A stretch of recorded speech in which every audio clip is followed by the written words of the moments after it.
ఓం శాంతి. Murali date 19/4/2024. మధురమైన పిల్లలు, తండ్రి మొత్తం ప్రపంచమంతటి యొక్క హాహాకారాలను తొలగించి జయజయకారాలను మ్రోగించేందుకే వచ్చారు. పాత ప్రపంచంలో హాహాకారాలు ఉన్నాయి, కొత్త ప్రపంచంలో జయజయకారాలు ఉంటాయి. ప్రశ్న: ఏ ఈశ్వరీయ నియమము కారణంగా పేదవారే తండ్రి యొక్క పూర్తి వారసత్వాన్ని తీసుకుంటారు, షావుకార్లు తీసుకోలేకపోతారు? జవాబు: ఈశ్వరీయ నియమం ఏమిటంటే పూర్తి బికారులుగా అవ్వండి. ఏదైతే ఉందో దాన్నంతటినీ మర్చిపోండి. పేద పిల్లలు సహజంగానే మర్చిపోతారు, కానీ షావుకార్లు ఎవరైతే తాము స్వర్గంలో ఉన్నామని భావిస్తారో వారు బుద్ధి ద్వారా ఏదీ మర్చిపోరు. అందుకే ఎవరికైతే ధనము, సంపద, మిత్ర సంబంధికులు గుర్తుంటారో వారు సత్యమైన యోగులుగా అవ్వనే అవ్వలేరు. వారికి స్వర్గంలో ఉన్నత పదవి లభించదు. ఓం శాంతి. మధురాతి మధురమైన నిశ్చయబుద్ధి కల పిల్లలకు బాగా తెలుసు మరియు వారికి పూర్తి నిశ్చయం ఉంది ఏమిటంటే తండ్రి మొత్తం ప్రపంచమంతటి యొక్క గొడవలను అంతం చేయడానికి వచ్చారు అని. తెలివైన వివేకవంతులైన పిల్లలు ఎవరైతే ఉన్నారో వారికి ఈ తనువులోకి తండ్రి వచ్చి ఉన్నారని మరియు వారి పేరు శివ్ బాబా అని తెలుసు. వారు ఎందుకు వచ్చారు? హాహాకారాలను అంతం చేసి జయజయకారాలను మ్రోగింప చేసేందుకు. మృత్యులోకంలో ఎన్ని గొడవలు మొదలైనవి ఉన్నాయి.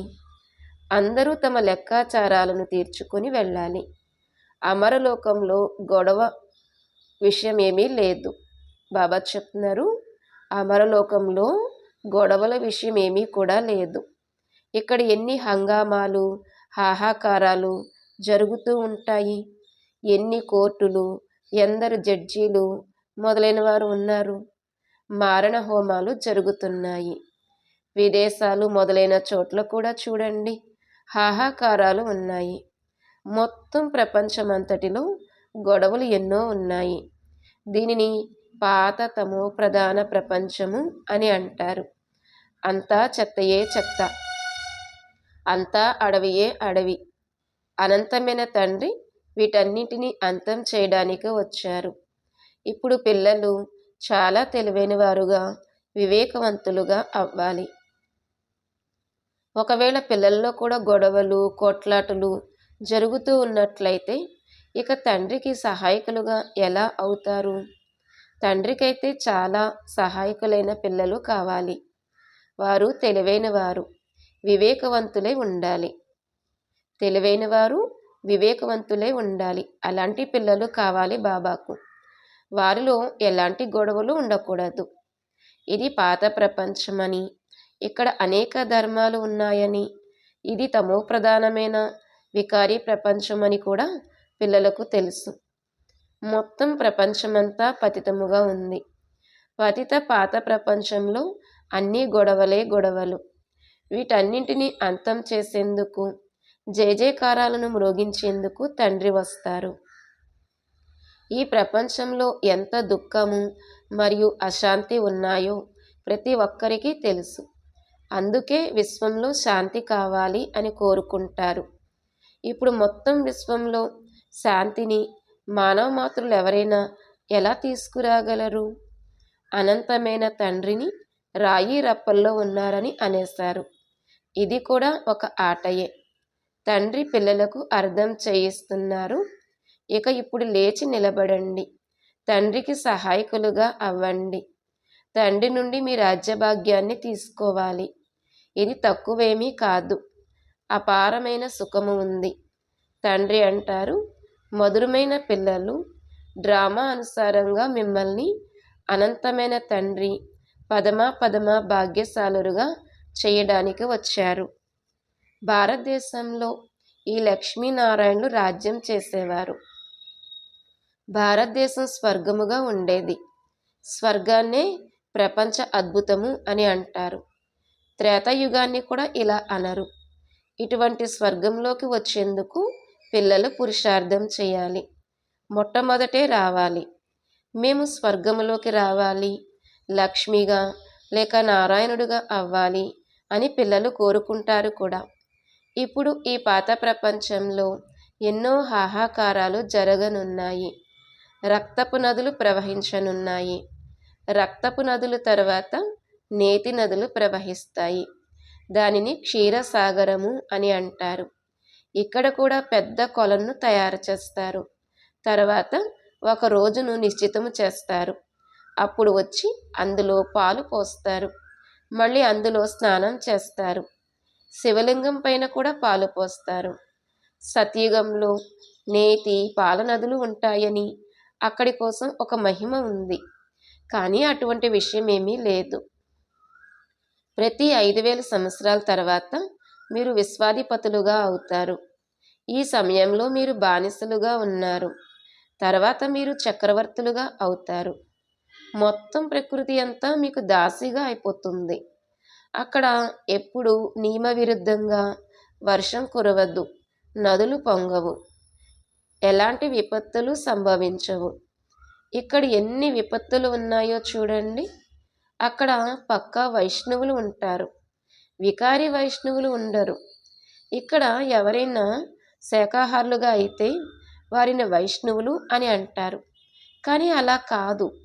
వికారాల ద్వారా ఒకరికొకరు ఎంతో దుఃఖాన్ని ఇచ్చుకుంటూ ఉంటారు. తండ్రి ఎంత బాగా అర్థం చేయిస్తారు. పల్లెటూరి పిల్లవాడు అన్న గాయనం కూడా ఉంది. శ్రీకృష్ణుడు అలా పల్లెటూరి బాలుడుగా అవ్వలేరు. వారు వైకుంఠానికి అధిపతి. వారే మళ్ళీ 84 జన్మలు తీసుకుంటారు. మనం భక్తిలో ఎన్ని ఎదురుదెబ్బలు తిన్నాము, ఎంత ధనం పాడు చేశాము అనేది కూడా మీకు ఇప్పుడు తెలుసు. తండ్రి అడుగుతున్నారు, నేను మీకు ఇంత ధనాన్ని ఇచ్చాను, రాజ్యభాగ్యాన్ని ఇచ్చాను, అదంతా ఏమైంది? మిమ్మల్ని విశ్వానికి అధిపతులుగా తయారు చేశాను, మరి మీరు ఏం చేశారు? తండ్రికైతే డ్రామా గురించి తెలుసు. కొత్త ప్రపంచమే పాత ప్రపంచముగా అవుతుంది, మళ్ళీ పాత ప్రపంచమే కొత్త ప్రపంచముగా అవుతుంది. ఇది ఒక చక్రము. ఏదైతే గతించిందో అదంతా మళ్ళీ పునరావృతమవుతుంది. తండ్రి అంటారు, ఇప్పుడు ఇంకా కొద్ది సమయమే ఉంది. ఇక పురుషార్థం చేసి భవిష్యత్తు కొరకు జమ చేసుకోండి. పాత ప్రపంచానికి సంబంధించిందంతా మట్టిలో కలిసిపోనున్నది. షావుకారులు ఈ జ్ఞానాన్ని తీసుకోరు. తండ్రి పేదల పాలిట పెన్నిది. పేదవారు అక్కడ షావుకారులుగా అవుతారు. ఇక్కడి షావుకారులు అక్కడ పేదవారిగా అవుతారు. ఇప్పుడైతే పదమాపతులు ఎందరో ఉన్నారు. వారు అక్కడికి వస్తారు, కానీ పేదవారిగా అవుతారు. వారు ఇప్పుడు తాము స్వర్గంలో ఉన్నామని భావిస్తారు. అది వారి బుద్ధిలో నుండి పోదు. ఇక్కడైతే తండ్రి అంటారు, అన్నింటినీ బుద్ధి ద్వారా మర్చిపోండి, ఖాళీగా బికార్లుగా అయిపోండి అని. ఈ రోజుల్లోనైతే కిలోగ్రామ్, కిలోమీటర్ మొదలైనవి ఏవేవో వెలువడ్డాయి. సింహాసనంపై ఏ రాజు కూర్చుంటే అతను తన భాషను నడిపిస్తాడు. విదేశీయులను కాపీ చేస్తారు. తమ తెలివైతే లేదు, తమో ప్రధానంగా ఉన్నారు. అమెరికా మొదలైన చోట్ల వినాశన సామాగ్రి కోసం ఎంత ధనాన్ని వినియోగిస్తారో చూడండి. ఏరోప్లేన్ల నుండి బాంబులు మొదలైనవి వేస్తూ ఉంటారు. ఇప్పుడు మంటలు అంటుకోనున్నాయి. తండ్రి వినాశనం మరియు స్థాపన చేయించేందుకే వస్తారని పిల్లలైన మీకు తెలుసు. మీలో కూడా అర్థం చేయించేవారందరూ నెంబర్ వారుగా ఉన్నారు. అందరూ ఒకే విధమైన నిశ్చయబుద్ధి కలవారిగా లేరు.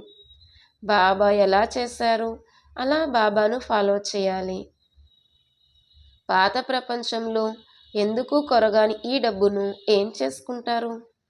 ఈ రోజుల్లో పేపర్ నోట్లు చలామణిలో ఉన్నాయి. అక్కడైతే నాణాలు ఉంటాయి.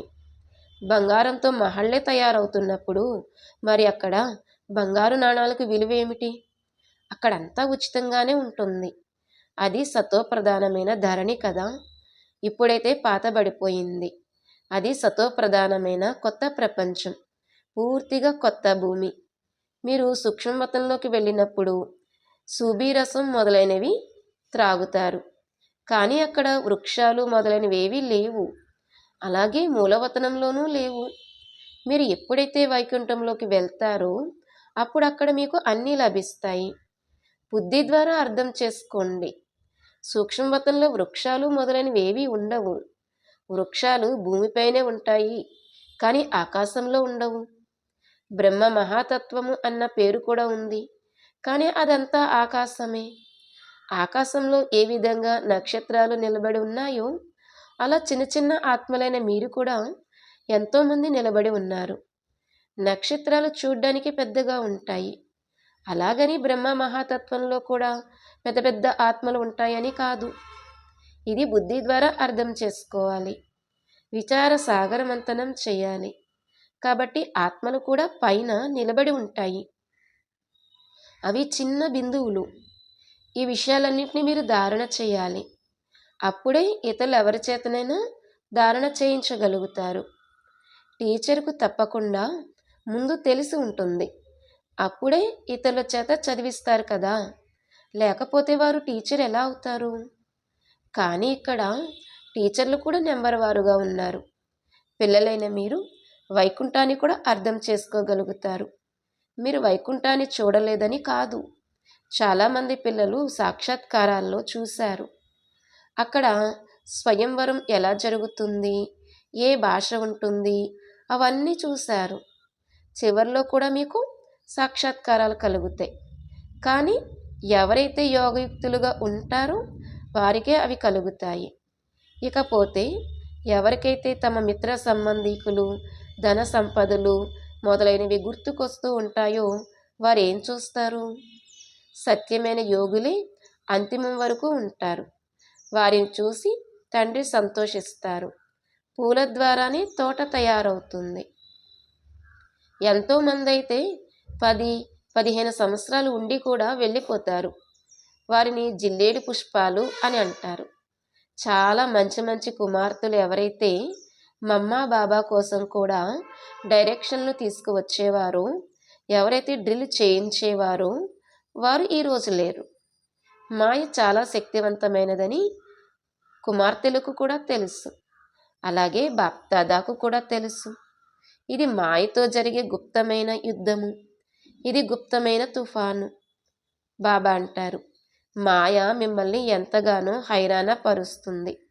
ఇది గెలుపు ఓటములతో తయారు చేయబడి ఉన్న డ్రామా. మీదేమీ ఆయుధాలతో చేసే యుద్ధం కాదు. భారతదేశం యొక్క ఈ ప్రాచీన యోగం ఎంతో ప్రసిద్ధమైనది. ఈ యోగ బలం ద్వారా మీరు ఈ విధంగా అవుతారు. బాహుబలంతో ఎవరు విశ్వరాజ్యాధికారాన్ని తీసుకోలేరు. ఈ ఆట కూడా అద్భుతమైనది. 2 పిల్లులు కొట్లాడుకుంటే మధ్యలో వెన్నను ఇంకెవరో తీసుకున్నట్లు కథ కూడా ఉంది. క్షణంలో విశ్వరాజ్యాధికారము అని కూడా అంటారు. కుమార్తెలకు సాక్షాత్కారాలు కలుగుతాయి. శ్రీకృష్ణుని నోట్లో వెన్న ఉంది అని అంటారు. వాస్తవానికి శ్రీకృష్ణుని నోట్లో కొత్త ప్రపంచాన్ని చూస్తారు. యోగ బలం ద్వారా మీరు విశ్వరాజ్యాధికారం అనే వెన్నను తీసుకుంటారు. రాజ్యం కోసం ఎన్ని యుద్ధాలు జరుగుతూ ఉంటాయి, మరియు ఆ యుద్ధాలలో ఎంతమంది మరణిస్తూ ఉంటారు. ఈ పాత ప్రపంచ లెక్కాచారాలు తీరిపోనున్నాయి. ఈ ప్రపంచానికి సంబంధించింది ఏది ఉండదు. తండ్రి శ్రీమతం ఏమిటి అంటే, పిల్లలు చెడును వినకండి, చెడును చూడకండి. వారు కోతుల చిత్రాన్ని ఒకటి తయారు చేస్తారు. ఈ రోజుల్లో మనుషులది కూడా తయారు చేస్తున్నారు. ఇంతకుముందు చైనా వైపు నుండి ఏనుగు దంతాలతో తయారు చేసిన వస్తువులు వచ్చేవి. గాజులు కూడా గాజుతో తయారు చేసినవి ధరించేవారు. ఇక్కడైతే నగలు మొదలైనవి ధరించేందుకు ముక్కు, చెవులకు రంధ్రాలు చేస్తారు. సత్యుగంలో అలా ముక్కు, చెవులకు రంధ్రాలు చేయవలసిన అవసరం ఉండదు.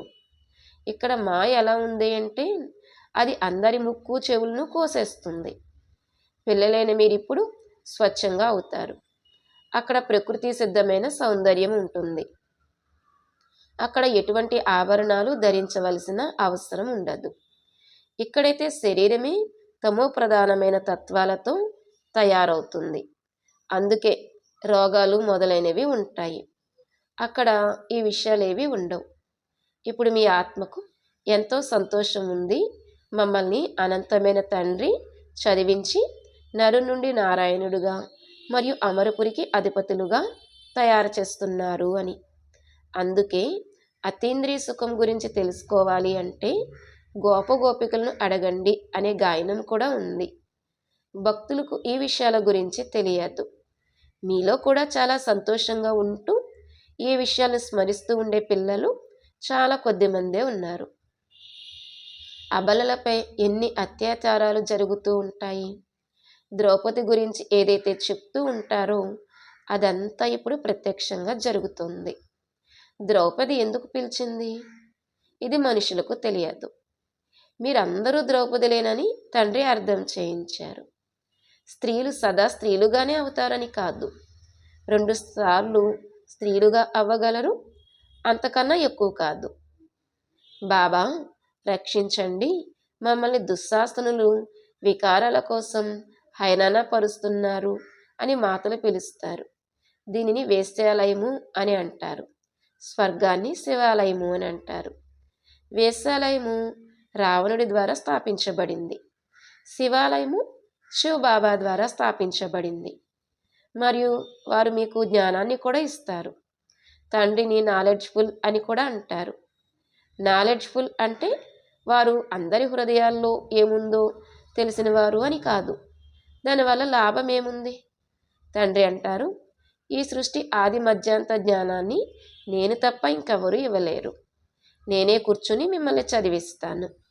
జ్ఞానసాగరుడు ఒక్క తండ్రి. అక్కడ భక్తి యొక్క ప్రారంధము ఉంటుంది. సత్యత్రేతాయుగాలలో భక్తి ఉండదు. చదువు ద్వారానే రాజధాని స్థాపన అవుతుంది. ప్రెసిడెంటు మొదలైన వారికి ఎంతమంది మంత్రులు ఉన్నారో చూడండి. సలహాలు ఇవ్వడానికి మంత్రులను పెట్టుకుంటారు. సత్యుగంలో మంత్రులను పెట్టుకోవలసిన అవసరం ఉండదు. ఇప్పుడు తండ్రి మిమ్మల్ని తెలివైన వారిగా తయారు చేస్తారు. ఈ లక్ష్మీనారాయణులు ఎంత తెలివైన వారిగా ఉండేవారో చూడండి. అనంతమైన రాజ్యాధికారము తండ్రి ద్వారా లభిస్తుంది. శివ జయంతి తండ్రిదే జరుపుకుంటారు.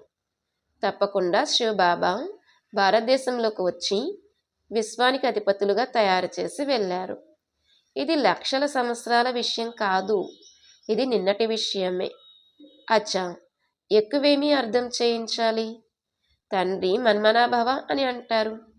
వాస్తవానికి ఈ చదువు సూచనాప్రాయమైనది. అచ్చా, ధారణ కొరకు ముఖ్య సారము. మొదటి పాయింట్, తండ్రికి పూర్తి సహాయకులుగా అయ్యేందుకు తెలివైన వారిగా అవ్వాలి. లోపల ఎటువంటి గొడవలు ఉండకూడదు. రెండవ పాయింట్, స్థాపన మరియు వినాశన కర్తవ్యాలను చూస్తూ పూర్తి నిశ్చయ బుద్ధి కలవారిగా అయ్యి తండ్రిని ఫాలో చేయాలి. పాత ప్రపంచం యొక్క ఎందుకు కొరగాని వాటి నుండి బుద్ధిని తొలగించి పూర్తి బికార్లుగా అవ్వాలి. మిత్ర సంబంధికులు, ధన సంపదలు మొదలైన వాటన్నింటినీ మర్చిపోవాలి. వరదానము: సంఘటనలో ఉంటూ అందరికీ స్నేహిలుగా అవుతూ ఒక్క తండ్రినే బుద్ధి యొక్క ఆధారంగా చేసుకునే కర్మయోగి భవ. కొంతమంది పిల్లలు సంఘటనలో స్నేహిలుగా అయ్యేందుకు బదులుగా అతీతంగా అయిపోతారు. ఎక్కడైనా చిక్కుకుపోతామేమో, దీనికన్నా దూరంగా ఉండడమే మంచిది అని భయపడతారు.